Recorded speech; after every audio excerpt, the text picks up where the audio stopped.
मौत से पहले ही मुलायम सिंह यादव ने क्यों कहा था जोर जोर से चिल्लाओ नेताजी मर गए।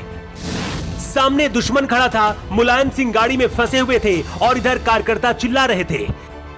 जहां नेताजी बैठते थे वहां 9 गोलियां दागी गई, लेकिन इसके बाद भी मुलायम सिंह जिंदा थे।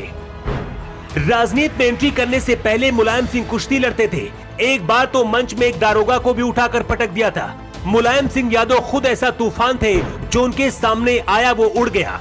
लेकिन ऐसा क्या हुआ था कि एक बार मौत से पहले मुलायम सिंह यादव ने अपने कार्यकर्ताओं से कहा था कि जोर जोर से चिल्लाओ कि नेताजी को गोली लग गई और वो मर गए, इस दुनिया में नहीं रहे।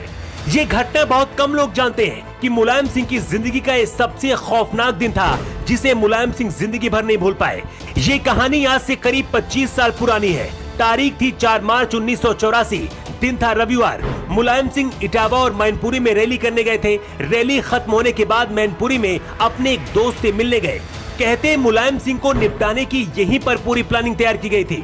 दोस्त से मिलने के बाद मुलायम सिंह अपने सैकड़ों कार्यकर्ताओं के साथ सिर्फ 1 किलोमीटर ही आगे बढ़े थे, तभी अचानक से ताबड़तोड़ फायरिंग शुरू हो गई। बचना मुश्किल लग रहा था, क्योंकि गोली चलाने वाला कोई और नहीं बल्कि छोटेलाल और नेत्रपाल थे, जो मुलायम सिंह के साथ काम कर चुके थे। मुलायम सिंह के बारे में इन्हें पहले से ही सब कुछ पता था, इसीलिए हमला करना भी आसान था। करीब आधे घंटे तक गोली चलती रही, पुलिस भी मोर्चा संभाल रही थी। लेकिन इसी दौरान मुलायम सिंह ने ऐसा दिमाग लगाया, जिसके बारे में जानकर पुलिस भी हैरान रह गई और ये कहानी आज भी सुनाई जाती है। नेताजी पर हमला करने वाले छोटेलाल और नेत्रपाल नेताजी के ही साथ काम किया करते थे, इसीलिए उन्हें पता था कि वे गाड़ी में किधर बैठते हैं। दोनों ने 9 गोलियां गाड़ी के उस हिस्से में चलाई जहां पर नेताजी बैठते थे।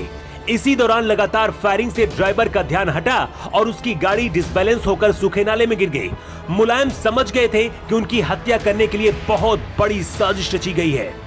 उन्होंने तुरंत सबकी जान बचाने के लिए एक योजना बनाई।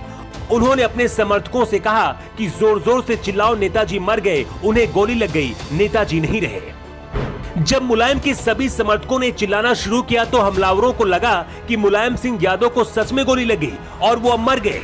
मरा हुआ समझकर हमलावरों ने गोली चलाना बंद कर दिया और वहां से भागने लगे।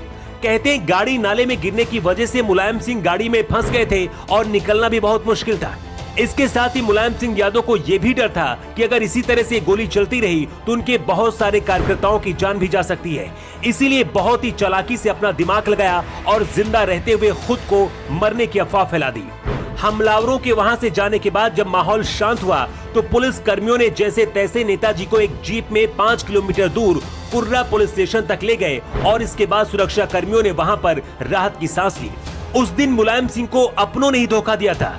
जिस पर भरोसा किया था उन्होंने जान से मारने की साजिश रची थी, लेकिन इसके बाद भी मुलायम तो बच गए, लेकिन दोनों हमलावर मारे गए।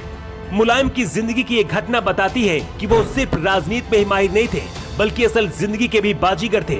वो खुद एक ऐसा तूफान थे जिनके सामने दुश्मन भी अपना दम तोड़ देता था। मुलायम की कहानी बहुत कम लोग जानते हैं, लेकिन इसे लेकर आपका क्या कहना है, आप अपना जवाब कमेंट बॉक्स पर देकर बता सकते हैं। योगी युग के लिए ब्यूरो रिपोर्ट।